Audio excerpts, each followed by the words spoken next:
in trouble. Hey, Kit, come on.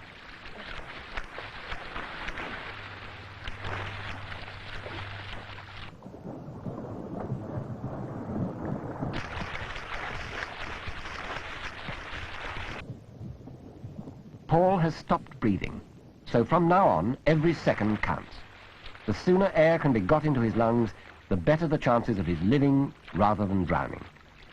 Because his rescuer is a strong swimmer, he can ventilate Paul while they're still in the water. See how he extends the neck to make an airway.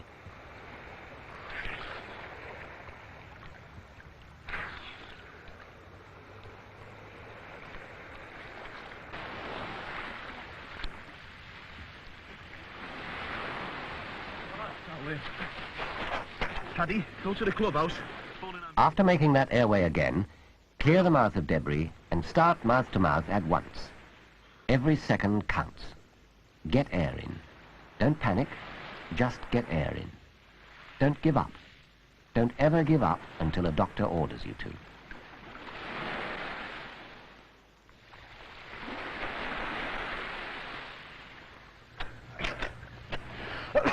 Give them to in the recovery position. Okay, turn him over now. Steady with it.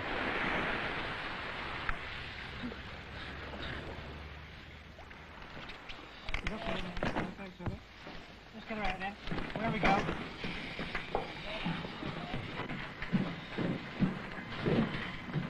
Whatever the circumstances, you must always get air into the lungs at the first opportunity, which almost always means when the casualty is out of immediate danger and it's physically possible to give mouth to mouth.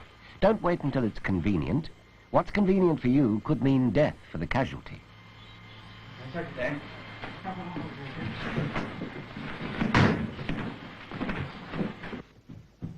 And don't panic either. Leave that to others.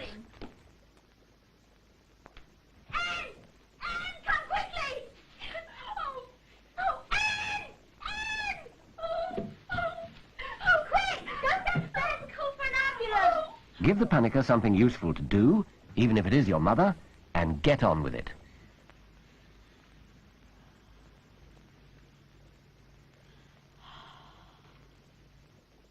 B then stands for breathe for him.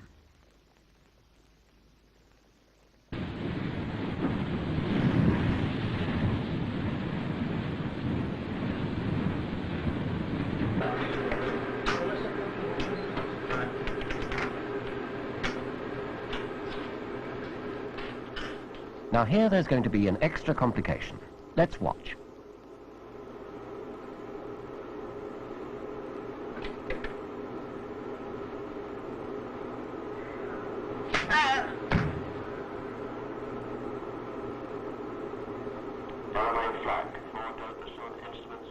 In this case, he stopped breathing because the electric shock has paralyzed the muscles and nerves that control that breathing. But this time, there's more to it. Okay, what's the problem? He got a belt or something and he stopped breathing. Okay, then I'll take over here. You go. After a few inflations, he's still pale and perhaps going blue.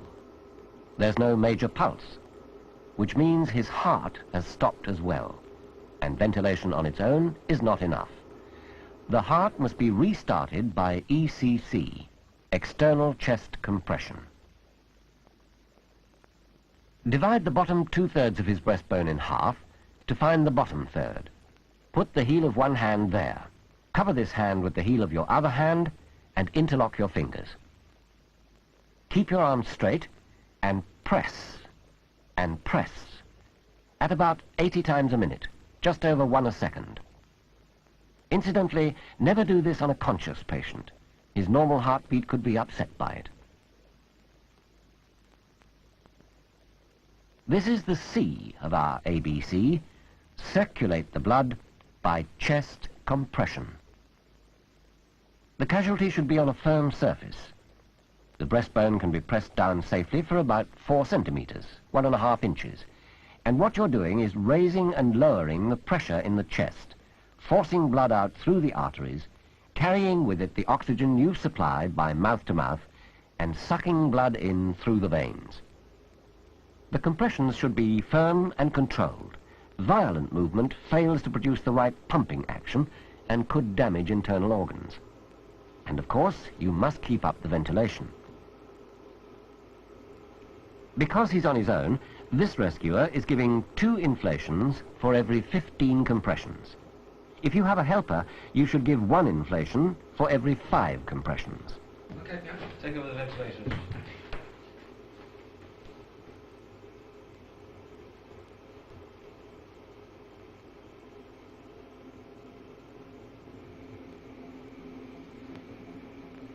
Pulse. Got it. Well done.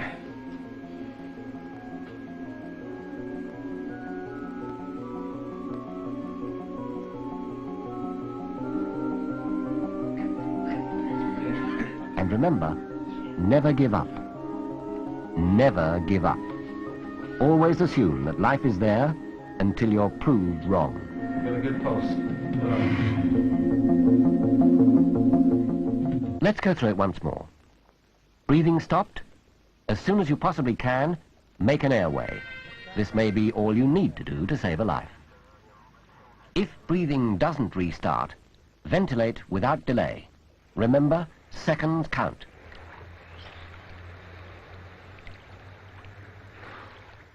When breathing starts, gently place the casualty in the recovery position.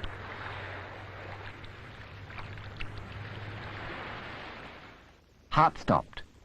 That is, ventilation has no effect and there's no pulse. Then ventilate and give ECC. And keep it up until he recovers or a doctor says he's dead. Remember, most of us can save lives if we learn the ABC of cardiopulmonary resuscitation, CPR.